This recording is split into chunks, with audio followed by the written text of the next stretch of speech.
할머니, 제발 오늘 밤 그 금고를 열지 마세요. 절대로 열면 안 돼요. 1980년 유난히 춥던 겨울밤이었습니다. 명동 사채 시장의 전설, 장 회장의 사무실이었죠. 9살 연희가 할머니의 옷자락을 꽉 붙잡고 있었어요. 손이 하얗게 질리도록 말입니다. 오늘 밤 현금 50억이 들어오는데 금고를 열지 말라니? 장 회장은 그저 코웃음을 쳤습니다. 하지만 아이의 눈빛은 공포에 질려 있지 않겠어요? 도대체 이 아이는 금고 안에서 무엇을 보았을까요? 도박 빚 5천만 원에 팔려온 이 아이의 정체는 무엇일까요? 이야기 시작 전 구독과 좋아요로 온기를 더해주세요. 어디서 듣고 계신지 댓글 남겨주시면 계신 그곳으로 건강과 평안의 기운을 가득 담아 보내드리겠습니다. 1980년 유난히도 춥고 매서운 겨울바람이 불던 날이었습니다. 명동 뒷골목의 허름한 건물 지하, 그곳엔 지독한 담배 연기가 자욱했죠. 바로 사채시장의 전설로 불리는 장 회장의 사무실이었습니다. 곰팡이 냄새와 돈 냄새가 뒤섞인 그곳으로 한 남자가 어린 여자아이의 손을 거칠게 잡아 끌고 들어오는 게 아니겠어요? 아이는 겁에 질려 바들바들 떨고 있었습니다. 고작 9살 연희의 가녀린 손목이 금방이라도 부러질 것만 같았죠. 하지만 남자는 아랑곳하지 않고 아이를 바닥에 내동댕이 쳤습니다. 비정함이 감도는 순간이었어요. 남자는 바로 연희의 아버지였습니다.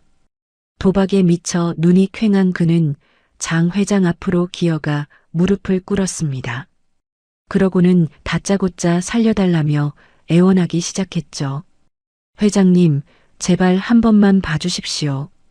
2년이 제 빚 5천만 원 대신입니다. 세상에 어떻게 친아비가 딸을 담보로 잡힐 수 있을까요? 연희는 귀를 의심했습니다. 하지만 아버지는 그저 자기 목숨만 부지하면 그만이라는 듯 비굴하게 웃어 보였죠. 그 모습이 어린 연희의 가슴에 씻을 수 없는 상처를 남기고 말았습니다. 참으로 기가 막힌 노릇이 아닐 수 없었습니다. 장 회장은 곰방대를 탁 하고 털어내며 싸늘한 눈빛을 보냈습니다. 주름진 입가에 비웃음이 번졌죠. 5천만 원? 고작 이 핏덩이 하나로 퉁치겠다는 거냐? 그 서슬퍼런 목소리에 사무실 공기가 얼어붙는 듯 했습니다. 아버지는 당황해서 어쩔 줄을 몰라 하더군요. 그러더니 갑자기 벌떡 일어나 뒤도 돌아보지 않고 도망치는 게 아니겠어요? 연희야, 밥값은 해야 한다. 비명 같은 외침만 남긴 채 아버지는 어둠 속으로 사라졌습니다. 덩그러니 남겨진 연희의 눈에서 닭똥 같은 눈물이 뚝뚝 떨어졌습니다. 홀로 남은 연희에게 검은 그림자가 드리워졌습니다. 장 회장의 조카이자 신복인 최전무였죠. 그는 껌을 짝짝 씹으며 연희의 턱을 거칠게 낚아챘습니다. 책, 삐쩍 말라서 어디다 쓰겠어? 밥만 축내게 생겼네. 그는 연희를 물건 보듯 훑어보더니 끔찍한 소리를 내뱉는 게 아니겠어요? 야, 얘 그냥 섬에나 팔아넘겨. 백값이라도 받아야지. 그 말에 덩치 큰 사내들이 킬킬대며 다가왔습니다. 연희는 숨이 턱 막혀왔죠. 이대로 끌려가면 영영 돌아오지 못할 것만 같았습니다. 절체절명의 위기였어요. 연희는 뒷걸음질 치다 그만 책상에 부딪히고 말았습니다. 그 위에는 빨간 줄이 어지럽게 그어진 장부들이 산더미처럼 쌓여 있었죠. 최 전무가 횡령을 숨기기 위해 조작해둔 가짜 장부들이었습니다. 그런데 연희의 눈에 기이한 것이 보이지 않겠어요? 수많은 숫자들 사이에서 잘못된 흐름이 마치 튀어나온 모처럼 눈에 확 들어온 거였어요. 공포에 질려있던 연희의 눈동자가 순간 차분하게 가라앉았습니다. 본능적으로 숫자를 읽어 내려가기 시작했죠. 그것은 천재만이 가질 수 있는 직감이었어요. 연희는 자기도 모르게 눈을 지그시 감았습니다. 그러고는 허공에다 작은 손가락을 튕기기 시작했어요. 마치 보이지 않는 주판을 놓는 것처럼 말입니다. 탁, 타닥, 탁. 연희의 머릿속에서는 거대한 주판알들이 춤을 추고 있었습니다. 복잡한 셈법이 순식간에 정리되었죠. 덩치들이 연희의 팔을 잡아 끌려는 찰나였어요. 연희가 눈을 번쩍 뜨며 소리쳤습니다. 아저씨, 저 장부 틀렸어요. 그 맑고 또렷한 목소리가 칙칙한 사무실의 정적을 단숨에 갈라놓았습니다. 모두의 시선이 조망만한 아이에게 쏠렸죠. 최 전무가 인상을 찌푸리며 다가왔습니다. 이 쥐방울만한 게 뭐라는 거야? 하지만 연희는 물러서지 않았죠. 고사리 같은 손가락으로 장부의 한 페이지를 정확히 짚어냈어요. 여기 보세요. 1월 15일에 30만 원, 2월 4일에 50만 원이 비어요. 합계가 안 맞다고요. 연희의 입에서 나온 숫자는 너무나 구체적이었습니다. 최 전무의 얼굴이 순식간에 흑빛으로 변해버렸죠. 그는 당황해서 말을 더듬기 시작했습니다. 아무도 눈치채지 못했던 횡령의 흔적을 9살 꼬마가 찾아낸 것이었어요. 장 회장이 천천히 몸을 일으켜 다가왔습니다. 돋보기를 쓰고 장부를 들여다보았죠.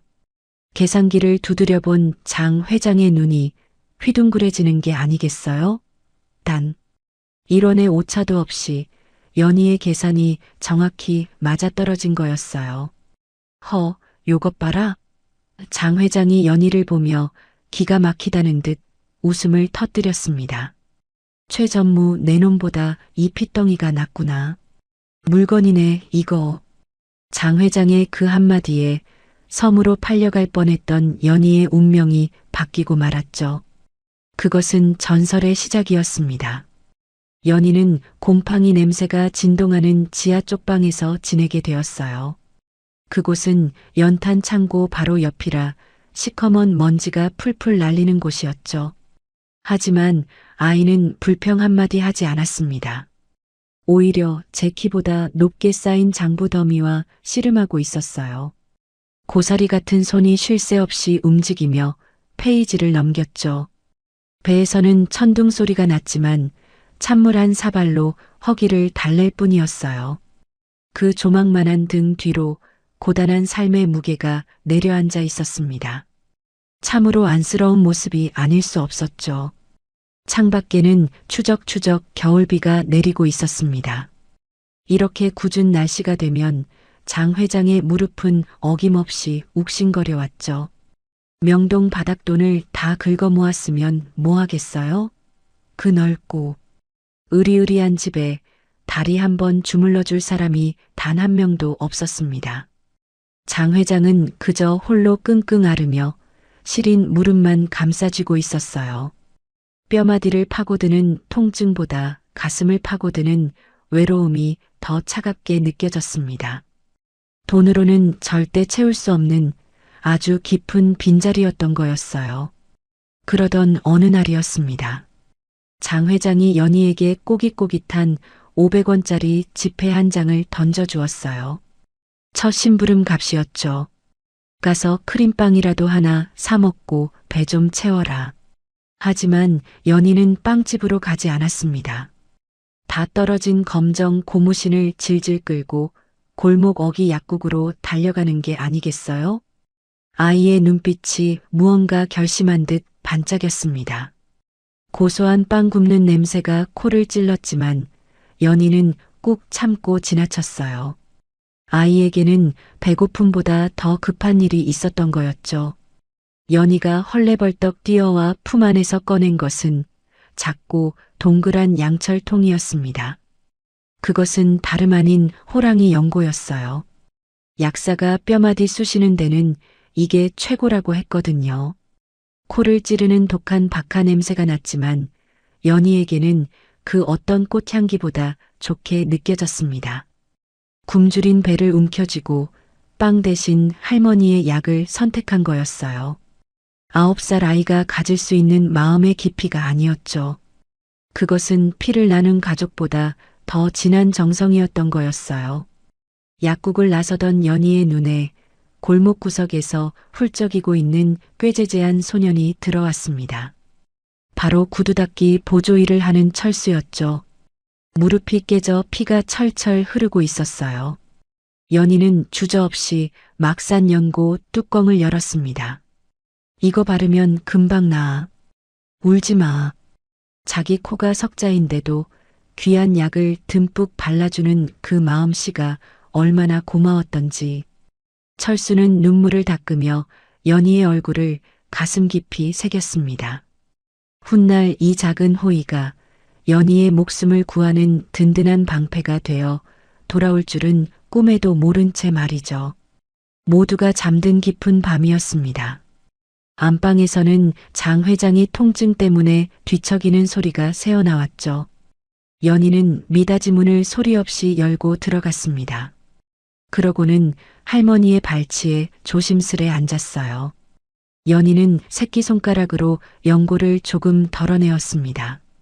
퉁퉁 부어오른 장 회장의 무릎에 아주 살살 문지르기 시작했죠. 행여나 잠에서 깰까봐 숨소리조차 죽여가면서 말이에요.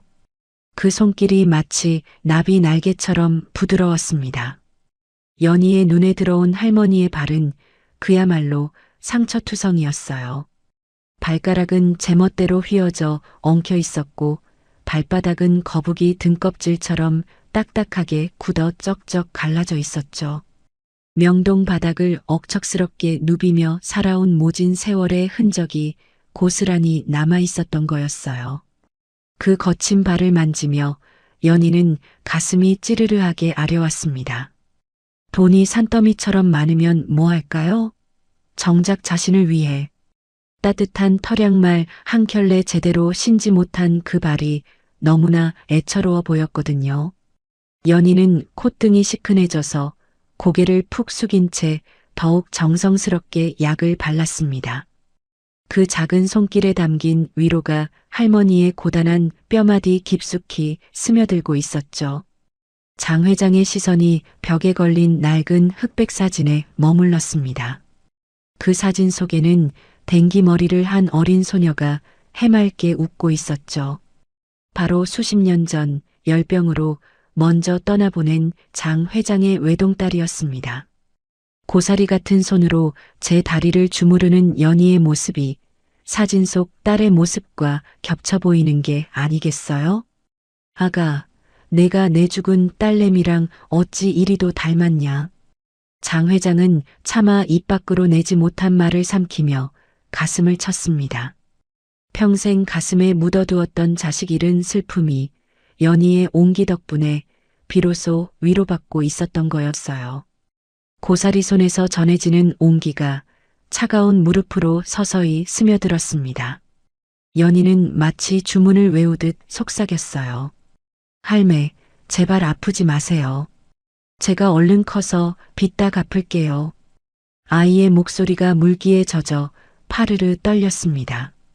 그때는 제가 맛있는 소고기도 사드리고 따뜻한 털신도 사드릴게요. 그러니까 제발 그때까지만 참아주세요. 그것은 9살 꼬마가 할 수 있는 세상에서 가장 간절한 기도였던 거였어요. 사실 장 회장은 잠들지 않았습니다. 아이의 속삭임을 토시 하나 놓치지 않고 다 듣고 있었죠. 굳게 감은 눈꼬리를 타고 뜨거운 눈물이 주르륵 흘러내려 베개를 적셨습니다. 평생 돈이 최고인 줄 알고 독하게만 살아온 인생이었어요. 그런데 이 작은 아이의 손길이 꽁꽁 얼어붙었던 심장을 녹이고 있는 게 아니겠어요? 비로소 사람의 온기가 돌기 시작한 거였죠. 하지만 이 따뜻한 평화가 과연 얼마나 갈 수 있을까요? 어둠 속에서 지켜보던 검은 그림자는 대체 누구였을까요? 어둠이 짙게 깔린 사무실, 오직 한 사람만이 잠들지 못하고 있었어요. 바로 최 전무였습니다. 그는 핏발선 눈으로 연희의 빈자리를 노려보고 있었죠. 저 쥐새끼 같은 게. 이를 가는 소리가 적막한 공기를 갈랐습니다. 명색이 하나뿐인 조카인데 고모님은 자신이 아닌 저 천한 계집애에게만 곁을 내주고 있는 게 아니겠어요? 속에서 천불이 일어 견딜 수가 없었습니다. 마치 제 밥그릇을 뺏긴 똥개 마냥 초조함이 극에 달해 있었던 거였어요. 그는 품 안에서 독한 위스키를 꺼내 벌컥벌컥 들이켰습니다. 사실 최 전무에게는 남모를 비밀이 하나 있었습니다. 도박판에서 날린 돈을 메우려 회사 돈 5억 원에 손을 댄 거였죠. 처음에는 잠깐 빌려 쓰는 셈치고 따면 바로 채워 넣을 요량이었어요. 하지만 도박이란 게 어디 뜻대로 되던가요? 구멍은 걷잡을 수 없이 커져만 갔습니다. 만약 고모님이 이 사실을 알게 된다면 그날로 뼈도 못 추릴 게 뻔했죠. 등줄기에서 식은 땀이 주르륵 흐르는 밤이었습니다. 그의 눈빛이 불안하게 흔들리고 있었어요. 사실 그날 오후 최 전무는 사무실 밖에서 충격적인 통화 내용을 엿들었던 거였어요. 장 회장이 변호사에게 전화를 걸어 내일 당장 유언장을 고쳐야겠다고 으름장을 놓는 소리였죠. 그 망나니 같은 놈한테는 한 푼도 못 준다. 내 전 재산을 고아원에 기부하겠다. 장 회장의 서리빨 같은 목소리가 문틈으로 새어나왔습니다. 그 말을 듣는 순간 최 전무의 눈이 뒤집히고 만 거였어요. 내일 날이 밝고 변호사가 오면 자신은 빈털터리로 쫓겨날 판이었습니다. 그러니 오늘 밤 반드시 고모를 사고로 위장해 처리해야만 했던 거였죠. 문제는 연희의 눈이 너무나 매섭다는 데 있었습니다. 그 시각 연희는 지난달 장부를 다시 검수하고 있었어요. 허공에 손가락을 튕기던 아이의 표정이 굳어지기 시작했죠. 여기 10원이 비네. 여기도 10원. 교묘하게 끝자리를 잘라내어 챙기는 이른바 10원 떼기 수법이었던 거였어요. 티끌 모아 태산이라더니 그 작은 돈들이 모여 거대한 횡령이 되고 있었던 게 아니겠어요? 연희의 미간이 좁혀졌습니다. 그것은 명백한 범죄의 흔적이었죠. 최 전무는 문틈으로 그 광경을 훔쳐보고 있었습니다. 연희가 특정 페이지에서 손을 멈추는 순간 그의 심장도 덜컥 내려앉았죠. 들켰다. 직감이 머리를 스치고 지나갔어요. 저 영악한 계집애가 고모님께 입을 놀리는 건 시간 문제였습니다. 이대로 가다가는 감옥행은커녕 명동 바닥에서 매장당할 판이었죠. 최 전무의 눈빛이 독사처럼 차갑게 빛났습니다. 이제 선택의 여지가 없었던 거였어요. 그는 떨리는 손으로 주머니 속의 몽키 스패너를 꽉 쥐었습니다. 그는 결국 품속에 숨겨둔 최후의 수단을 꺼내 들기로 결심했습니다. 내일은 월말 정산이라 금고에 현금이 가득 차는 날이었죠. 사고로 위장해 저 늙은 노인네와 쥐새끼를 한꺼번에 보내버릴 완벽한 기회였습니다. 입가에 비열한 웃음이 번져나갔어요. 그래, 늙은이는 갈 때가 되었지. 돈은 내가 잘 써줄 테니 걱정 말라고. 악마가 속삭이는 듯한 끔찍한 독백이 어둠 속에 흩어졌습니다. 그는 천천히 아주 은밀하게 금고 쪽으로 발걸음을 옮겼죠. 최 전무는 무거운 금고를 힘겹게 밀어내고 그 뒤편으로 기어 들어갔습니다. 낡은 가스배관이 그곳을 지나고 있었거든요. 그는 떨리는 손으로 배관 이음새를 조금씩 풀어내기 시작했죠. 쉬익 하는 소리와 함께 매캐한 가스 냄새가 새어나오기 시작했습니다. 이제 내일 아침 누군가 금고 다이얼을 돌려 정전기가 튀는 순간 모든 게 잿더미로 변할 거였어요. 과연 이 끔찍한 음모를 아무도 눈치채지 못할까요? 어둠 속에서 쥐새끼 한 마리가 그를 지켜보고 있었는데 말이죠. 최 전무는 이마에 송골송골 맺힌 식은땀을 소매로 쓱 닦아냈습니다. 이제 모든 준비는 끝난 거였죠. 낡은 가스관에서 새어나오는 희미한 소리가 마치 악마의 휘파람 소리처럼 들리지 않겠어요? 그는 비릿한 웃음을 흘리며 금고를 다시 제자리로 밀어 넣었어요. 드르륵 하는 묵직한 소리가 내일 벌어질 참극을 예고하는 장송곡처럼 울려 퍼졌습니다. 이제 날이 밝고 장 회장이 금고 다이얼을 돌리는 순간 펑 하는 소리와 함께 모든 게 끝날 거였어요. 그는 자신의 완벽한 계획에 전율하며 도둑고양이처럼 살금살금 사무실을 빠져나갔죠. 드디어 운명의 날인 월말 정산일이 밝아왔습니다. 사무실 안은 아침부터 현금을 세는 소리로 요란법석이었죠. 돈세는 기계가 쉴 새 없이 돌아가고 직원들은 장부를 맞추느라 정신이 없었습니다. 밖에는 매서운 칼바람이 불고 있었지만 사무실 안은 난로 열기로 후끈거릴 정도로 건조했어요. 바닥에 물을 뿌리면 금세 말라버릴 만큼 바싹 마른 날씨였던 거였죠. 사람들의 옷깃이 스칠 때마다 따닥거리는 정전기가 일어날 정도였습니다. 하지만 돈에 눈이 먼 사람들은 그 누구도 이 건조함이 불러올 끔찍한 재앙을 예상하지 못하고 있었어요. 오직 한 사람, 연희만이 이상한 기운을 감지하고 있었는데 말이죠. 장 회장은 그날따라 기분이 무척 좋아 보였습니다. 오늘 들어올 현금이 무려 50억 원이나 되었거든요.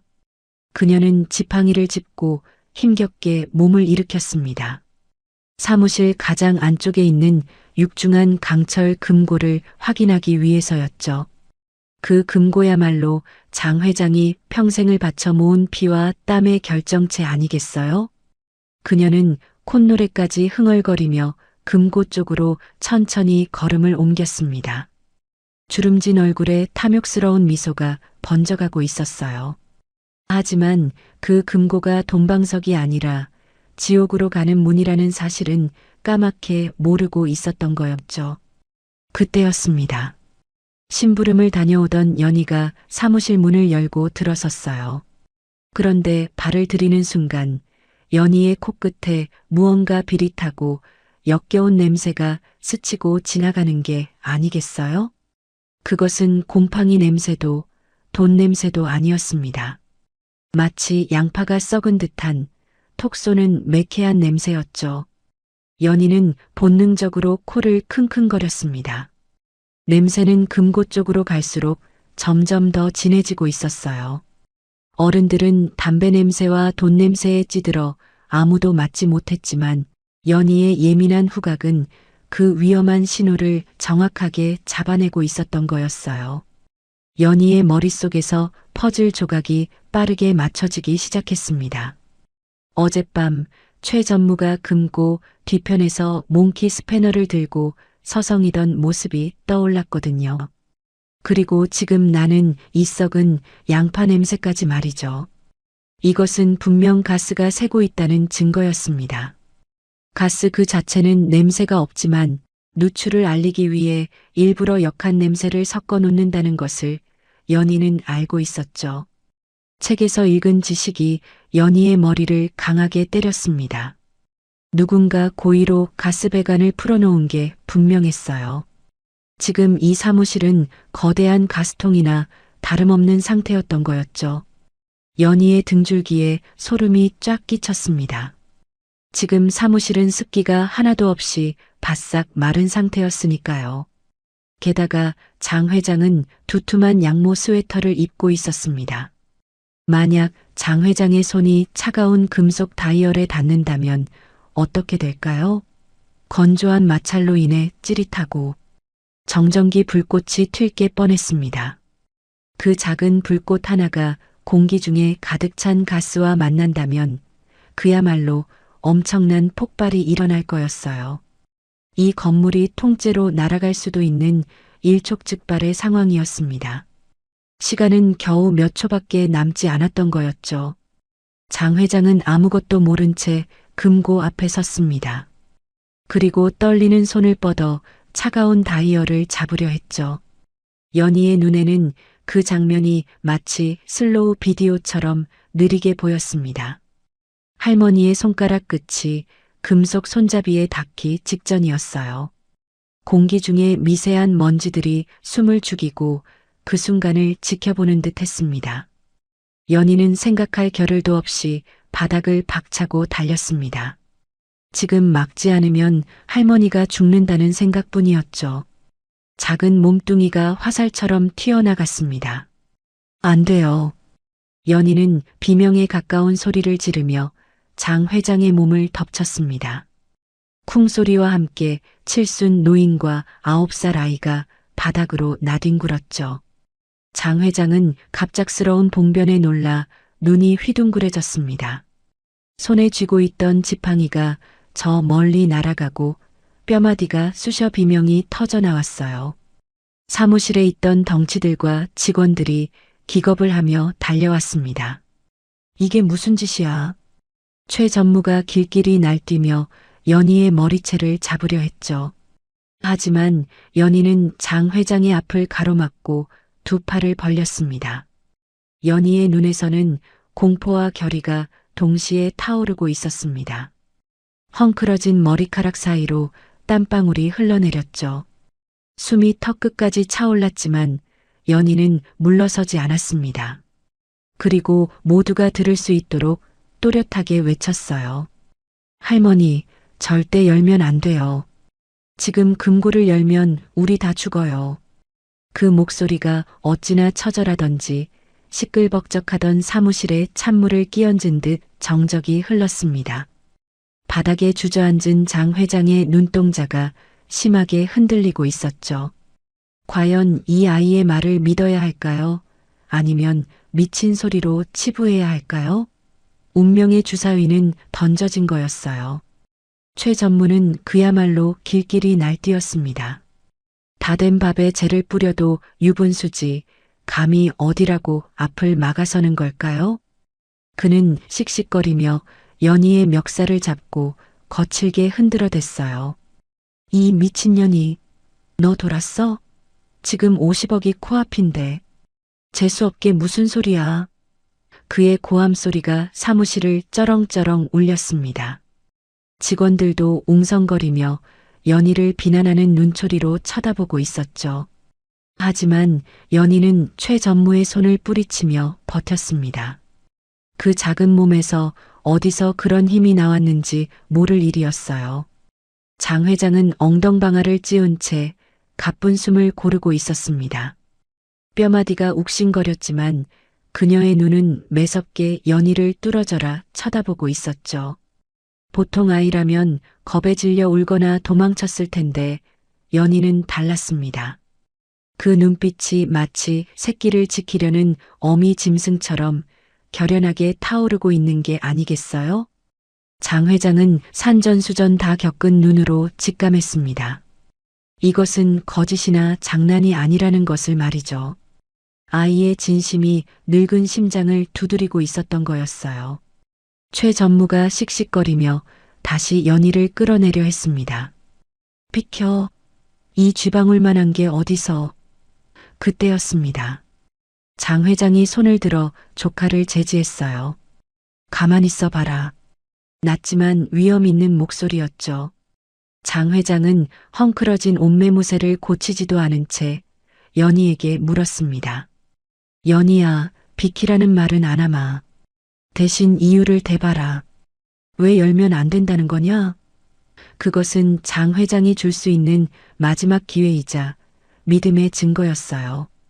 연희는 쿵쾅거리는 심장을 부여잡고 입을 열었습니다. 목소리가 파르르 떨리고 있었지만 또렷하게 말을 이었죠. 냄새가 나요, 할머니. 장 회장이 미간을 찌푸리며 되물었습니다. 냄새? 무슨 냄새 말이냐? 연희는 코를 킁킁거리며 대답했어요. 썩은 양파 냄새요. 이건 가스가 셀 때 나는 냄새란 말이에요. 직원들이 코를 킁킁거려 보았지만 담배 냄새에 찌든 어른들은 아무것도 맡지 못했습니다. 연희만이 죽음의 냄새를 맡고 있었던 거였어요. 최 전무가 코웃음을 치며 비아냥거렸습니다. 가스는 무슨, 내가 아주 소설을 쓰는구나? 하지만 연희의 다음 말에 최 전무의 얼굴이 사색이 되고 말았습니다. 연희가 떨리는 손가락으로 최 전무를 정면으로 가리키며 소리쳤거든요. 그리고 제가 봤어요. 어젯밤에 전무님이 금고 뒤 배관실에서 나오는 걸 똑똑히 봤단 말이에요. 그 순간 사무실에 찬물을 끼얹은 듯 정적이 흘렀습니다. 그것은 단순한 경고가 아니라 명백한 목격담이었던 거였죠. 최 전무는 순간적으로 이성을 잃고 말았습니다. 자신의 치부가 드러나자 눈이 뒤집히고 만 거였어요. 이 거짓말쟁이년이. 그는 짐승처럼 포효하며 손을 번쩍 치켜들었습니다. 그 큼지막한 손바닥이 연희의 뺨을 내려치려는 일촉즉발의 순간이었죠. 연희는 질끈 눈을 감고 어깨를 움츠렸습니다. 맞으면 고막이 터질지도 모를 만큼 위협적인 손길이었습니다. 누구도 감히 말리지 못하는 공포스러운 상황이 벌어지고 있었어요. 쾅! 하는 둔탁한 소리가 바닥을 때렸습니다.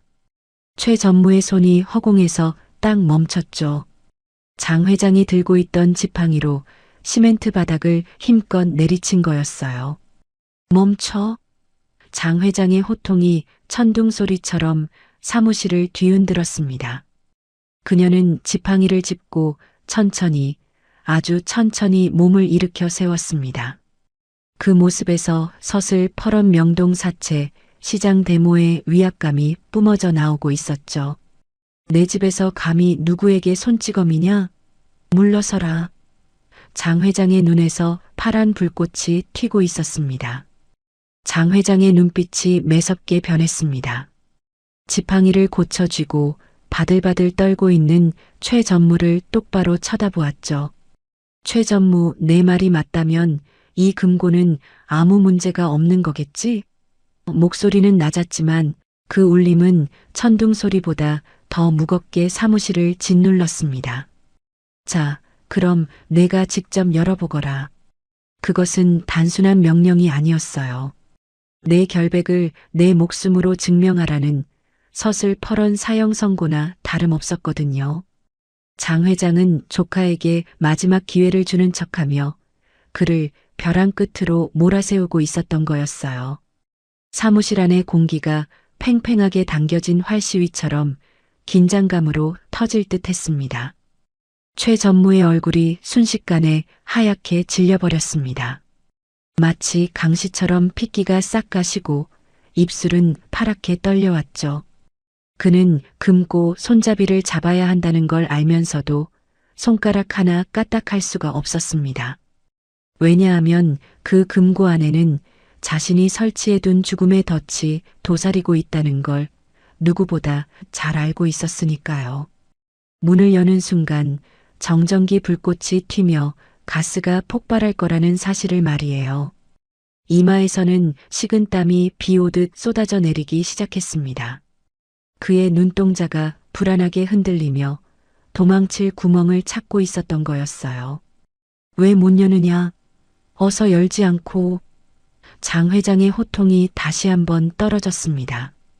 최 전무는 다리가 풀려 비틀거렸죠. 더 이상 변명할 말이 떠오르지 않았습니다. 여는 순간 죽고 안 열면 범인임을 자백하는 꼴이었으니까요. 그는 쥐구멍이라도 찾고 싶은 심정이었습니다. 사람들의 시선이 따가운 화살처럼 그에게 꽂히고 있었어요. 특히 연희의 그 맑고 매서운 눈빛이 그의 추악한 속내를 꿰뚫어 보고 있는 것만 같았죠. 숨이 턱턱 막혀오는 공포 속에서 최 전무의 인내심은 바닥을 드러내고 말았습니다. A씨. 최 전무는 갑자기 직원들을 거칠게 밀치며 출입구 쪽으로 내달렸습니다. 저놈 잡아라. 장 회장의 명령이 떨어지기 무섭게 문 앞에 서 있던 덩치들이 몸을 날렸어요. 최 전무는 몇 발자국까지도 못하고 바닥에 처박히고 말았습니다. 이거나 놓으란 말이야. 그는 돼지멱다는 소리를 지르며 발버둥 쳤지만 건장한 사내들의 힘을 당해낼 수는 없었죠. 바닥에 짓눌린 그의 얼굴이 흙투성이가 되었습니다. 스스로 제 무덤을 판 꼴이나 다름없었던 거였어요. 잠시 후 신고를 받고 출동한 경찰과 가스안전공사 직원이 도착했습니다. 사무실은 통제선이 쳐지고 긴장감이 감돌았죠. 안전요원은 가스 탐지기를 들고 조심스럽게 금고 쪽으로 다가갔습니다. 삐, 삐, 삐. 규칙적인 경고음이 울리기 시작했어요. 금고에 가까워질수록 소리는 점점 더 빨라지고 날카로워졌습니다. 그것은 보이지 않는 살인자가 여기 숨어 있다는 신호였죠. 지켜보던 사람들은 마른 침을 삼키며 그 광경을 숨죽여 지켜볼 수밖에 없었습니다. 전문가가 금고 문틈에 비눗물을 칠하기 시작했습니다. 붓이 지나간 자리를 모두가 눈도 깜빡이지 않고 쳐다보았어요. 바로 그때였습니다. 문틈 사이로 하얀 거품이 보글보글 올라오기 시작하는 게 아니겠어요? 마치 풍선처럼 부풀어 오르는 그 거품은 가스가 새고 있다는 명백한 증거였습니다. 세상에, 진짜 가스잖아. 직원들 사이에서 비명 섞인 탄식이 터져나왔죠. 연희의 말이 하나도 틀린 게 없었던 거였어요. 거품이 터지는 소리가 마치 최 전무의 죄악이 터지는 소리처럼 들렸습니다. 큰일 날 뻔했습니다. 이 정도 양이면 건물 전체가 날아갔을 겁니다. 안전요원의 설명에 장 회장은 다리에 힘이 풀려 주저앉고 말았습니다. 만약 연희가 막지 않았다면 지금쯤 자신은 형체도 없이 사라졌을 테니까요. 상상만 해도 온몸에 소름이 돋는 일이었죠. 죽음의 문턱까지 갔다가 돌아온 기분이었습니다. 사람들은 공포에 질려 서로의 얼굴만 쳐다볼 뿐이었어요. 사무실 안은 안도감과 충격이 뒤섞여 묘한 침묵에 빠져들었습니다. 장 회장은 떨리는 손으로 가슴을 쓸어내렸습니다. 그리고 바닥에 엎드려 있는 최 전무를 노려보았죠. 피부치라고 믿었던 조카가 자신을 죽이려 했다니 그 배신감은 이루 말할 수 없었습니다. 그녀의 시선이 천천히 연희에게로 옮겨갔어요. 그 조그만 아이가 5천만 원. 빚덩이인 줄만 알았던 그 아이가 오늘 50억보다 더 귀한 목숨을 구해낸 거였죠. 장 회장의 눈시울이 붉어지기 시작했습니다. 그것은 고마움을 넘어선 뼈저린 참회와 감동의 눈물이었던 거였어요. 난장판이 되었던 사무실이 어느 정도 정리되었습니다. 하지만 최 전무는 경찰서로 바로 끌려가지 않았어요. 장 회장이 노물 사무실 구석, 창고 방에 가둬버렸기 때문이죠. 아직 놈이 빼돌린 돈의 행방과 이중 장부를 찾지 못했거든요. 확실한 증거 없이 경찰에 넘겼다간 오히려 미꾸라지처럼 빠져나갈 게 뻔했습니다. 창고 안에서는 고모님, 제가 잘못했어요. 한 번만 용서해 주세요. 라며 울부짖는 소리가 들려왔습니다. 하지만 그 목소리는 더 이상 가족의 호소가 아니었죠. 악어의 눈물처럼 가증스럽게만 들릴 뿐이었어요. 장 회장은 귀를 막고 싶었습니다. 장 회장은 넋이 나간 사람처럼 낡은 가죽 소파에 주저앉아 있었습니다. 손에 쥔 지팡이가 바들바들 떨리고 있었죠. 그녀의 시선은 허공을 맴돌고 있었는데 그 눈빛이 너무나 공허해 보였어요. 믿었던 도끼에 발등을 찍힌다는 게 바로 이런 기분일까요? 평생을 독하게 살며 돈을 모았지만 결국 남은 건 배신뿐이라는 사실이 뼈에 사무치도록 아팠습니다. 차가운 겨울바람보다 더 시린 배신감이 가슴을 후벼 파고 있었던 거였어요. 내가 널 어떻게 키웠는데? 장 회장의 입에서 탄식 같은 독백이 흘러나왔습니다. 부모 잃은 조카를 거두어 친자식보다 더 귀하게 먹이고 입혔었죠. 남들이 손가락질하는 사채업을 하면서도 조카만큼은 번듯하게 키우고 싶었습니다. 그런데 그 아이가 돈 때문에 자신을 가스 폭발로 죽이려 했다니 도저히 믿기지 않는 현실이었어요. 돈이 원수지, 돈이 원수야. 장 회장은 가슴을 치며 오열을 삼켰습니다. 피보다 진하다고 믿었던 혈육의 정이 종이 쪼가리에 불과한 돈 앞에서 산산조각이 나버린 거였죠. 그 시각 연희는 슬픔에 잠겨있을 겨를이 없었습니다.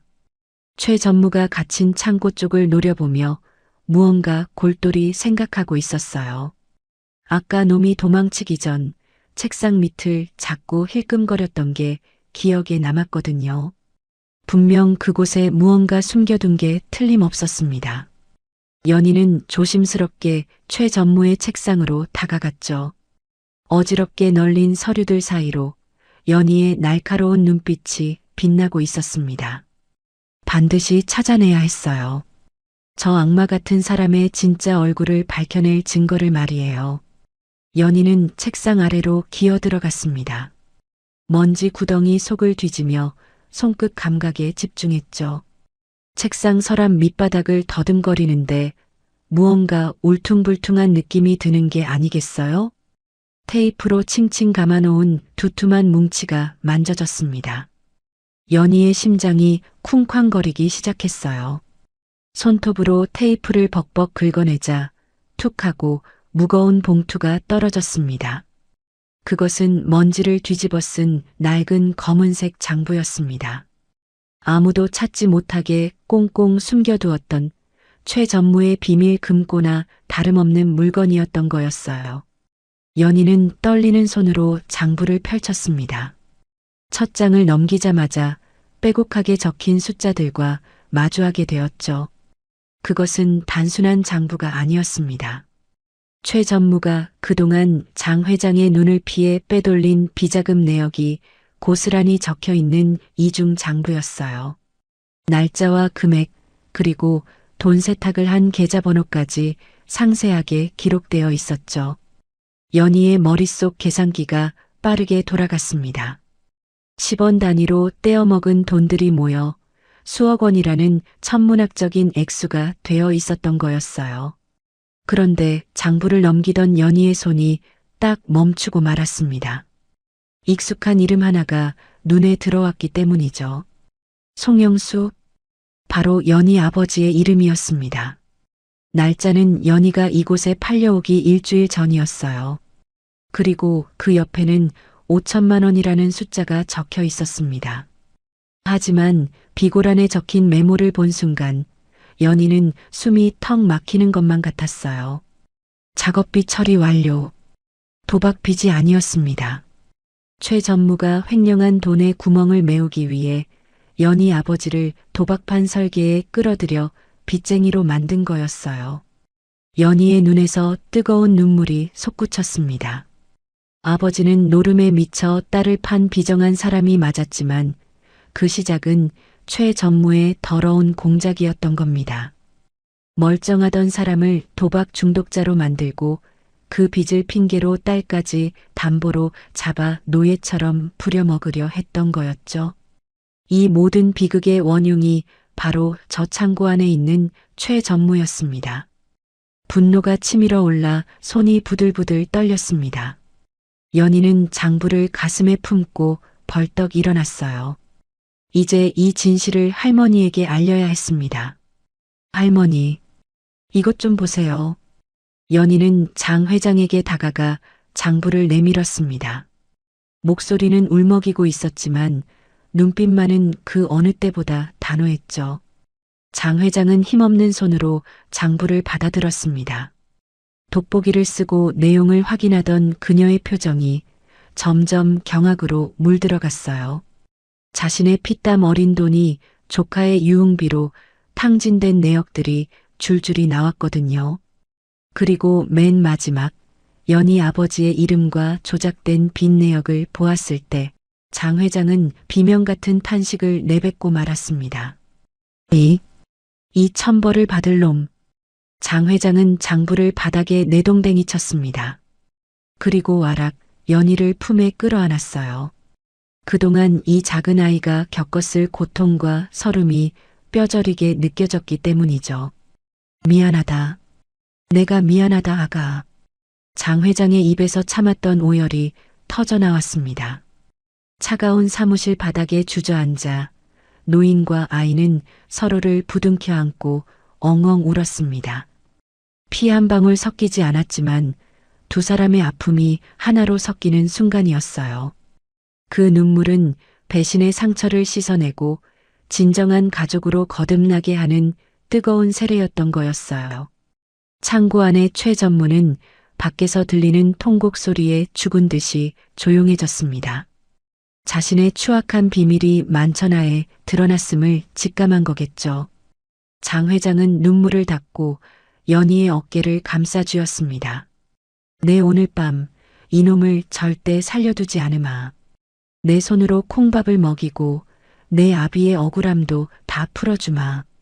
그녀의 목소리에는 서리빨 같은 도끼가 서려 있었습니다. 더 이상 조카를 잃은 슬픈 고모가 아니었어요. 소중한 손녀를 지키기 위해 일어선 무서운 호랑이 할머니로 변해 있었던 거였죠. 장 회장은 연희의 등짝을 거칠게 하지만 따뜻하게 쓸어내렸습니다. 핏줄이 뭐 그리 대수일까요? 내 돈을 노리고 목숨까지 위협한 조카놈보다 고작 호랑이 연고 하나로 내 무릎 걱정해주던 이 아이가 훨씬 더 귀한 내 새끼였던 거였죠. 그제야 장 회장은 깨달았습니다. 가족은 하늘이 맺어주는 게 아니라 서로의 상처를 보듬으며 만들어가는 거라는 사실을요. 차가운 시멘트 바닥이었지만 두 사람의 온기만으로도 그곳은 세상 그 어떤 안방보다 따뜻했습니다. 이제 진짜 싸움은 내 소중한 손녀를 지키기 위한 할머니의 반격으로 시작될 참이었거든요. 칠흑 같은 어둠이 깔린 새벽이었습니다. 사무실 안은 폭풍 전야처럼 고요하기만 했죠. 장 회장과 연희는 뜬 눈으로 밤을 새우다 밀려오는 피로를 이기지 못하고 잠시 쪽잠이 든 상태였습니다. 그런데 그 틈을 타서 창고 안의 쥐새끼가 움직이기 시작하는 게 아니겠어요?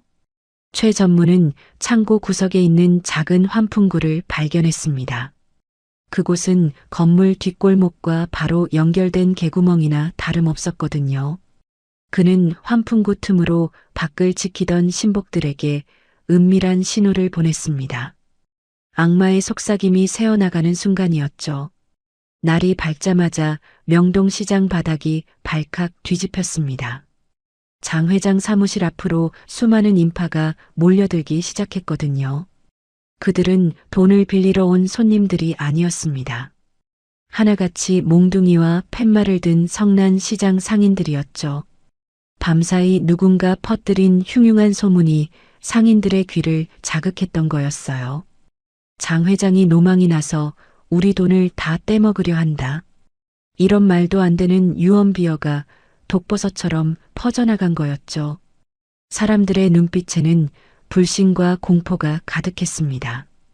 최 전무가 심어둔 바람잡이들이 군중 속에서 목청을 높였습니다. 그들은 아주 교묘하게 연희를 타깃으로 삼았어요. 저 꼬마가 누군지 아십니까? 바로 전설적인 사기꾼의 딸입니다. 그들은 연희가 천재적인 두뇌로 장부를 조작해서 멀쩡한 최 전무를 횡령범으로 몰았다고 주장했죠.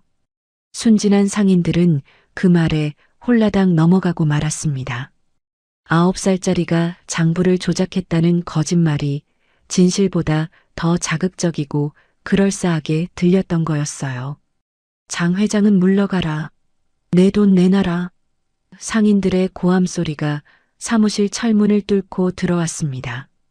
쪽잠을 자던 장 회장이 화들짝 놀랐겠죠. 상황을 파악하기도 전에 돌멩이 하나가 와장창 소리를 내며 유리창을 깨고 날아들었습니다. 연희는 비명을 지르며 장 회장의 품으로 파고들었어요. 어제까지만 해도 회장님, 회장님 하며 굽실대던 사람들이 하루아침에 폭도로 돌변해 있었던 거였죠. 돈 앞에서는 이웃사촌도 없다는 말이 뼈저리게 느껴지는 순간이었습니다. 창고 안에 갇혀있던 최 전무는 회심의 미소를 지었습니다. 밖에서 들려오는 아우성이 그에게는 천군만마와도 같았으니까요. 그는 일부러 목이 터져라 비명을 지르기 시작했습니다. 사람 살려. 고모님이 미쳤어요. 저를 죽이려고 해요. 그 처절한 연기는 밖에서 듣는 사람들의 분노에 기름을 부었죠. 상인들은 문을 부술 기세로 달려들었습니다. 굳게 닫힌 철문이 쿵쿵거릴 때마다 연희의 가슴도 콩닥콩닥 뛰었어요. 마치 세상 전체가 그들을 향해 이빨을 드러낸 것만 같았거든요. 장 회장은 더 이상 참을 수가 없었습니다. 지팡이를 짚고 비틀거리는 몸을 일으켜 세웠죠. 이놈들이 배가 불렀구나. 내가 누군 줄 알고. 그녀는 굳게 닫힌 철문을 벌컥 열어젖혔습니다. 그러고는 성난 군중 앞을 가로막고 섰어요. 하지만 이미 이성을 잃은 사람들의 눈에는 그녀가 명동의 데모가 아니라 욕심쟁이 노인네로 보일 뿐이었습니다. 누군가 던진 날달걀이 장 회장의 이마에 퍽 하고 터지고 말았죠. 노란 노른자가 주름진 얼굴을 타고 흘러내렸습니다. 연희는 그 장면을 보고 숨이 멎는 것만 같았습니다. 자신을 지켜주던 든든한 산이 모욕을 당하고 무너져 내리는 걸 본 거였어요. 할머니는 아무 잘못도 없는데 왜 저런 수모를 당해야 할까요? 두려움에 떨던 연희의 눈동자가 순식간에 차갑게 식어버렸습니다. 그리고 그 자리에 뜨거운 분노가 차오르기 시작했죠. 아버지를 도박꾼으로 만들고 이제는 할머니까지 매장하려는 최전무를 도저히 용서할 수가 없었습니다. 연희는 주먹을 꽉 쥐었습니다. 손톱이 살을 파고들 정도로 말이에요. 연희는 눈물을 쓱 닦아냈습니다. 이제 피하거나 숨을 곳은 어디에도 없었죠. 저들이 거짓을 믿는다면 그 거짓을 깨부술 수 있는 건 오직 명백한 진실뿐이었습니다. 연희는 창고 쪽을 노려보며 다짐했어요. 당신이 만든 그 거짓말, 내가 다 뒤집어 주겠어. 천재 소녀의 머릿속에서 복수를 위한 계산기가 빠르게 돌아가기 시작했습니다. 지금 당장 저 성난 군중을 잠재우고 최전무의 가면을 벗겨낼 방법은 딱 하나밖에 없었던 거였어요. 그것은 바로 모두가 보는 앞에서의 정면 승부였습니다. 자, 다들 조용히 하고 내 말 좀 들어보세요. 장 회장이 깨진 계란을 닦아내지도 않은 채 사자우를 토해냈습니다. 성난 군중의 아우성이 일순간 잦아들었죠. 내 손녀가 장부를 조작했다고? 그럼 여기서 당장 확인해보면 될 일 아닙니까? 장 회장의 제안은 그야말로 파격적이었습니다.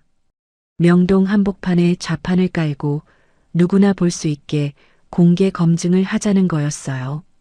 상인들은 웅성거리기 시작했습니다. 설마 9살짜리 꼬마가 어른들을 상대로 사기를 쳤겠냐는 의구심이 들기 시작했던 거죠. 분위기가 묘하게 흘러가고 있었습니다. 최 전무 측에서도 질 수 없다는 듯 회계사를 내세웠습니다. 그는 명문대 출신의 뿔테 안경을 쓴 깐깐한 인상의 사내였죠. 손에는 최신형 전자 계산기를 들고 거만하게 연희를 내려다보는 게 아니겠어요? 허참, 내가 살다 코올리게랑 시합을 다 해봅니다. 그의 비웃음에 구경꾼들도 킬킬대며 웃음을 터뜨렸습니다. 반면 연희는 계산기도 주판도 없이 빈손으로 서 있었어요. 그 조망만한 손에는 오직 굳은 살과 펜 자국만이 선명하게 남아 있었죠. 다윗과 골리앗의 싸움이 시작된 거였어요. 검증 방식은 간단했습니다. 상인 중 한 명이 가져온 10년치 거래 장부를 놓고 누가 더 빨리, 더 정확하게 이자를 계산하느냐는 것이었죠. 생선가게 김씨 아저씨가 누렇게 바랜 장부 뭉치를 던져주었습니다. 자, 여기. 내가 10년 동안 갚은 이자가 얼만지, 원금은 얼만지 딱 맞춰봐. 시작 신호가 떨어지자마자 회계사의 손놀림이 바빠졌습니다. 다다다닥. 계산기 두드리는 소리가 요란하게 울려 퍼졌어요. 그는 식은땀을 흘리며 복잡한 숫자를 입력하느라 정신이 없었습니다. 반면 연희는 가만히 눈을 감고 서 있을 뿐이었습니다. 사람들은 아이가 겁을 먹고 포기한 줄로만 알았죠. 저것 봐, 역시 애는 애라니까. 여기저기서 혀를 차는 소리가 들려왔습니다. 하지만 그건 착각이었어요. 연희의 머릿속에서는 이미 거대한 숫자의 폭풍이 휘몰아치고 있었거든요. 연희는 천천히 양손을 허공으로 들어 올렸습니다. 그리고 보이지 않는 주파나를 튕기기 시작했죠. 탁, 타닥, 탁. 연희의 손가락이 허공에서 춤을 추듯 움직였습니다. 숨죽여 지켜보던 사람들의 눈이 휘둥그레졌습니다. 연희의 손가락 끝에서 딱, 딱 하는 환청이 들리는 것만 같았거든요. 그 모습은 마치 신들린 무당이 작두를 타는 것처럼 기이하고도 신비로웠습니다. 회계사가 이제 겨우 3년치 이자를 계산하고 있을 때였죠. 연희의 입술이 달싹거리기 시작했습니다. 원금 3,562만 원, 이자 1,284만 5,321원. 맑고 또렷한 목소리가 명동거리에 울려 퍼졌습니다. 계산기보다 더 빠른 속도에 사람들은 입을 다물지 못했죠. 회계사는 믿을 수 없다는 표정으로 계산기를 다시 두드렸습니다. 손이 부들부들 떨려서 자꾸만 오타가 나는 게 아니겠어요? 한참을 끙끙대던 그가 마침내 계산기 화면을 확인하고는 털썩 주저앉고 말았습니다. 이럴 수가. 그의 입에서 탄식이 흘러나왔죠. 연희가 부른 숫자와 단 1원의 오차도 없이 정확히 일치했기 때문입니다. 구경꾼들 사이에서 와 하는 함성이 터져 나왔습니다. 그것은 단순한 계산이 아니라 인간의 한계를 뛰어넘은 기적을 목격한 순간이었던 거였어요. 세상에, 저게 사람이야, 귀신이야? 상인들은 연희를 보며 혀를 내둘렀습니다. 최 전무가 퍼뜨린 장부 조작설이 산산조각 나는 순간이었죠. 이렇게 비상한 머리를 가진 아이가 고작 푼돈이나 떼먹으려고 장부를 고쳤을 리가 없으니까요. 연희는 거기서 멈추지 않았습니다. 회계사가 들고 있던 장부를 뺏어 들고는 빨간 펜으로 한 곳을 짚어내었어요. 아저씨, 여기 보세요. 작년 5월에 이자 계산할 때 0을 하나 더 붙이셨네요. 우리 할머니가 10만 원 더 받으신 거예요. 연희의 지적에 회계사는 얼굴이 홍당무가 되어 고개를 들지 못했습니다. 명문대 출신 전문가가 9살 꼬마에게 완벽하게 패배한 거였죠. 게다가 장 회장에게 유리한 실수까지 잡아내다니 이건 조작이 아니라 정직 그 자체였습니다. 아이고, 우리가 미친놈 말만 믿고 생사람을 잡을 뻔했네. 상인들은 그제야 자신들이 최 전무에게 속았다는 걸 깨달았습니다. 분위기는 순식간에 반전되었죠. 존경과 미안함이 담긴 눈빛들이 연희와 장 회장에게 쏟아지고 있었습니다. 이제 화살은 거짓말쟁이 최 전무를 향해 날아갈 준비를 마친 거였어요. 계산 대결에서 처참하게 패배한 최 전무의 얼굴이 불그락푸르락해졌습니다. 더 이상 논리로는 이길 수 없다는 걸 깨달은 거였죠. 그는 군중 속에 숨어있던 덩치들에게 은밀한 눈짓을 보냈습니다. 저 쥐새끼 당장 잡아. 입을 막아버려. 최 전무의 고함이 떨어지자마자 검은 양복을 입은 사내들이 사람들을 거칠게 밀치며 튀어나왔어요. 순식간에 명동거리는 아수라장이 되고 말았습니다. 상인들이 비명을 지르며 흩어졌고 그 틈을 타 덩치들이 연희를 향해 곰처럼 달려들었죠. 마치 굶주린 늑대떼가 토끼 한 마리를 사냥하듯 살기가 등등한 순간이었어요. 연희는 본능적으로 몸을 돌려달리기 시작했습니다. 하지만 연희는 뻥 뚫린 대로로 도망치지 않았습니다. 오히려 복잡하고 좁은 시장 골목 안으로 쏙 들어가 버렸죠. 명동 바닥에서 잔뼈가 굵은 연희에게 이 미로 같은 골목은 제 집 안방이나 다름없었거든요. 저쪽이다. 잡아.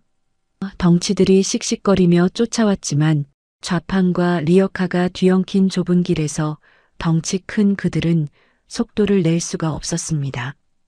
반면 연희는 다람쥐처럼 날쌘 몸놀림으로 요리조리 장애물을 피해 나갔어요. 쫓고 쫓기는 숨막히는 추격전이 벌어졌습니다. 연희의 심장이 터질 듯 쿵쾅거렸지만 절대 멈출 수는 없는 노릇이었죠. 그때였습니다. 덩치 하나가 손을 뻗어 연희의 후드티를 낚아채려는 절체절명의 순간이었어요. 어디선가 구정물 한 바가지가 차악하고 날아와 덩치의 얼굴을 강타하는 게 아니겠어요? 으악, 이게 뭐야? 덩치가 미끄러져 엉당방아를 찧었습니다. 골목 구석에서 구두를 닦던 철수와 껌을 팔던 영희가 나타난 거였죠. 연희야, 빨리 뛰어.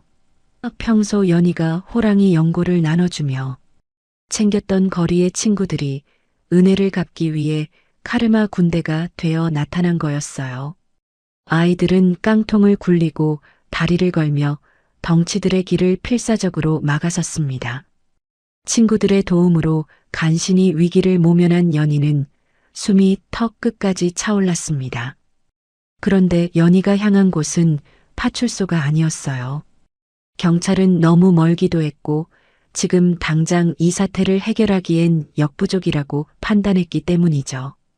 연희의 눈이 향한 곳은 바로 시장 입구의 낡은 건물, 상가 번영의 사무실이었습니다. 그곳 2층에는 시장 전체에 안내방송을 내보내는 방송실이 있었거든요. 연희는 마지막 힘을 짜내어 계단을 네 발로 기어오르다시피 했습니다. 오직 마이크를 잡아야 한다는 일념 하나로 달리고 또 달렸던 거였어요. 연희가 방송실 문을 벌컥 열고 들어가자마자 철컥 소리가 나게 잠금 장치를 걸었습니다. 그리고 불과 1초도 지나지 않아 쾅 하는 굉음과 함께 문이 부서질 듯 흔들렸죠. 끈질기게 쫓아온 최 전무가 문을 발로 차며 악을 쓰고 있었던 거였어요. 문 열어. 이 망할려나 열란 말이야. 문고리가 덜컥거리며 금방이라도 뜯겨나갈 것만 같았습니다. 도간에 든 쥐가 된 상황이었죠.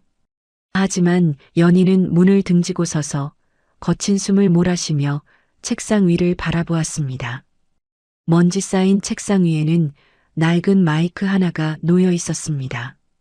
문 밖에서는 최 전무가 온갖 쌍욕을 퍼붓고 있었죠. 내가 그 늙은이랑 너를 가스 폭발로 날려버렸어야 했는데. 젠장, 문 열라고. 최 전무는 아무도 듣는 사람이 없다고 생각했는지 자신의 본색을 드러내며 살벌한 저주를 퍼붓고 있었습니다. 그 소리를 들은 연희의 입가에 서늘한 미소가 번졌어요. 연희는 떨지 않는 손으로 마이크 스위치에 손가락을 올렸습니다. 빨간색 온 버튼이 연희를 기다리고 있었죠. 자, 이제 명동 전체가 뒤집어질 시간이었습니다. 과연 최 전무는 자신의 목소리가 어디까지 울려 퍼질지 상상이나 했을까요? 쾅 하는 굉음과 함께 낡은 방송실 문짝이 떨어져 나갔습니다. 먼지가 풀풀 날리는 그 틈으로 최 전무가 씩씩거리며 들어왔죠. 그의 눈은 이미 이성을 잃고 핏발이 서 있었어요. 마치 굶주린 짐승처럼 거친 숨을 몰아쉬며 연희를 구석으로 몰아넣는 게 아니겠어요? 연희는 뒷걸음질 치다 방송 장비가 놓인 책상에 부딪히고 말았습니다. 더 이상 물러설 곳이 없는 막다른 골목이었죠. 최 전무는 비릿한 미소를 지으며 연희의 멱살을 잡고 허공으로 들어 올렸습니다. 9살 아이의 발이 버둥거렸지만 악마의 소나기를 벗어날 수는 없었던 거였어요. 최 전무는 승리에 도취되어 있었습니다. 이제 이 조그만 목격자만 처리하면 모든 게 끝난다고 믿었으니까요. 그는 연희의 얼굴에 침을 뱉으며 으르렁거렸습니다. 이 쥐새끼 같은 게 감히 나를 물먹여? 내가 아무리 날고 기어도 내 손바닥 아니야. 그의 목소리에는 살기가 가득했습니다. 하지만 연희는 공포에 질린 척하면서도 등 뒤로 손을 꼼지락거리고 있었어요. 책상 모서리를 더듬거리던 손끝에 차가운 금속 스위치가 닿았거든요. 바로 시장 전체로 송출되는 방송용 마이크 전원 버튼이었던 거였죠. 연희는 떨리는 손가락으로 스위치를 딸깍하고 올렸습니다. 기계 위로 빨간색 옷 램프가 소리 없이 들어왔죠. 이제 이 방 안의 모든 소리는 명동 바닥 구석구석으로 생중계될 준비를 마친 거였어요. 연희는 멱살이 잡힌 채로 최 전무를 똑바로 쳐다보며 물었습니다. 아저씨, 정말 할머니를 죽이려고 했어요? 할머니는 아저씨를 아들처럼 키워주셨잖아요. 연희의 목소리는 일부러 더 크고 또렷하게 울려 퍼졌습니다. 최 전무가 더 흥분해서 날뛰도록 아주 영리하게 도발을 시작한 거였어요. 그 말이 최 전무의 뇌관을 건드리고 말았습니다. 그는 기가 막히다는 듯 헛웃음을 터뜨리더니 고래고래 소리를 지르기 시작했죠. 아들, 웃기고 있네. 그 늙은이가 나를 머슴처럼 부려먹은 건 생각 안 해? 그의 목소리가 마이크를 타고 전기 신호로 바뀌어 전선으로 흘러들어갔습니다. 어차피 그 늙은이는 오늘 죽을 목숨이었어. 내가 가스배관을 왜 풀었는지 알아? 펑! 하고 터뜨려서 사고사로 위장하려고 그랬다. 왜? 최 전무는 자신의 입으로 완벽한 살인 계획을 술술 불고 있었던 거였어요. 최 전무의 광기는 멈출 줄을 몰랐습니다. 그는 마치 자랑 무용담을 늘어놓듯 떠벌렸어요. 내가 금고에 불 지르고 돈 50억 챙겨서 튀려고 했는데 내가 다 망친 거야. 이 재수 없는 년아. 그는 자신이 지금 무슨 짓을 하고 있는지 꿈에도 모르고 있었습니다. 그저 눈앞의 꼬마를 공포에 떨게 만드는 것에만 집중하고 있었죠. 그 순간 명동 시장 곳곳에 설치된 100여 개의 스피커에서 최 전무의 패륜적인 목소리가 쩌렁쩌렁하게 울려 퍼지기 시작했습니다. 지지직거리던 잡음이 사라지고 악마의 자백이 선명하게 들려오기 시작한 거였어요. 시장은 순식간에 찬물을 끼얹은 듯 조용해졌습니다. 생선을 다듬던 칼질 소리도 흥정하던 고함 소리도 뚝 끊겼죠. 모든 상인이 하던 일을 멈추고 전봇대에 달린 스피커를 쳐다보는 게 아니겠어요? 들었어? 지금 저거 최 전무 목소리 아니야? 웅성거림은 곧 경악으로 바뀌었습니다. 장 회장을 욕하고 쫓아내려 했던 상인들의 얼굴이 새하얗게 질려버렸죠. 자신들이 믿었던 피해자가 사실은 천하의 페르나였다는 사실이 믿기지 않을 만큼 충격적이었던 거였어요. 경악은 곧 걷잡을 수 없는 분노로 폭발했습니다. 저놈이 우리를 속였어. 장 회장님을 죽이려고 했다고. 떡집. 김씨 아저씨가 들고 있던 떡판을 집어 던지며 소리쳤습니다. 사람이 할 짓이 따로 있지. 어떻게 키워준 고모한테. 상인들은 속았다는 배신감에 치를 떨었습니다. 누군가 먼저 방송실로 가자. 저놈 잡아. 하고 외치자 수백 명의 상인이 일제히 상가 번영의 건물로 달리기 시작했죠. 그 발소리가 마치 지진이 난 것처럼 명동 바닥을 뒤흔들었습니다. 성난 군중의 물결이 방송실로 향하는 좁은 계단을 가득 메웠습니다. 최 전무 나와. 이 살인마 새끼. 욕설과 고함이 건물을 뚫을 기세였죠. 방송실 문 밖까지 사람들이 몰려와 쿵쿵거리며 문을 두드렸습니다. 하지만 방 안에 있는 최 전무는 아직도 상황 파악이 안 된 상태였어요. 그저 밖이 시끄러운 줄로만 알고 인상을 찌푸릴 뿐이었죠. 연희는 그제야 멱살 잡힌 손을 풀고 바닥으로 착지했습니다. 그리고 빙그레 웃으며 말했죠. 아저씨, 밖이 좀 시끄럽죠? 인기가 아주 많아지셨네요. 최 전무는 연희의 미소에 뭔가 등골이 서늘해짐을 느꼈습니다. 그제야 뒤늦게 책상 위를 돌아보았죠. 빨간 불이 들어온 마이크와 온 스위치가 그의 눈동자에 박혔습니다. 순간 그의 얼굴에서 핏기가 싹 빠져나가며 사색이 되고 말았어요. 밖에서는 문이 부서져라 두드리는 소리와 함께 문 부서 들어가서 끌어내 하는 성난 목소리들이 들려왔습니다. 자신이 뱉은 말이 족쇄가 되어 목을 조여오고 있었던 거였죠. 연희는 옷매무새를 다듬으며 최 전무에게 마지막 인사를 건넸습니다. 아저씨, 이제 진짜 계산을 치를 시간이에요. 준비되셨나요? 와장창 하는 소리와 함께 방송실의 낡은 문짝이 완전히 박살이 나고 말았습니다. 분노한 상인들이 본물 터지듯 밀려들어왔죠. 그들의 손에는 빗자루와 몽둥이 그리고 먹다 남은 배추김치가 들려 있었어요. 최 전무는 구석에 몰려 사시나무 떨듯 떨고 있었습니다. 천하를 호령할 것 같던 위세는 온데간데 없고 그저 겁에 질린 똥강아지 꼴이었죠. 이 천하의 패륜한 놈, 내가 사람 새끼냐? 생선가게 아주머니가 제일 먼저 달려들었습니다. 그녀의 손에 들려있던 소금 바구니가 허공을 갈랐죠. 하얀 소금이 최 전무의 얼굴에 우박처럼 쏟아져 내렸던 거였어요. 최 전무가 아 하고 비명을 지르며 눈을 감았습니다. 하지만 그게 끝이 아니었습니다. 뒤따라 들어온 국밥집 할머니가 빨갛게 양념이 밴 김치 포기를 냅다 휘둘렀거든요. 철썩 하는 찰진 소리가 방송실 안에 울려 퍼졌습니다. 최 전무의 뺨따기가 김치 국물로 범벅이 되고 말았죠. 아이고, 내 옷. 이거 비싼 건데. 그는 상황 파악도 못하고 옷 타령을 하고 있었습니다. 그 모습에 상인들은 더 열이 받아 몽둥이 찜질을 시작하는 게 아니겠어요? 명동 바닥에서 잔뼈가 굵은 상인들의 매운맛을 제대로 보여주는 순간이었던 거였어요. 곧이어 요란한 사이렌 소리와 함께 경찰들이 들이닥쳤습니다. 최 전무는 상인들에게 문매를 맞고 퉁퉁 부은 얼굴로 끌려나갔죠. 손목에는 차가운 은팔찌가 채워져 있었습니다. 그는 경찰차에 타면서도 억울하다며 고래고래 소리를 질러댔어요. 이건 모함이야. 저 꼬마년이 꾸민 짓이라고.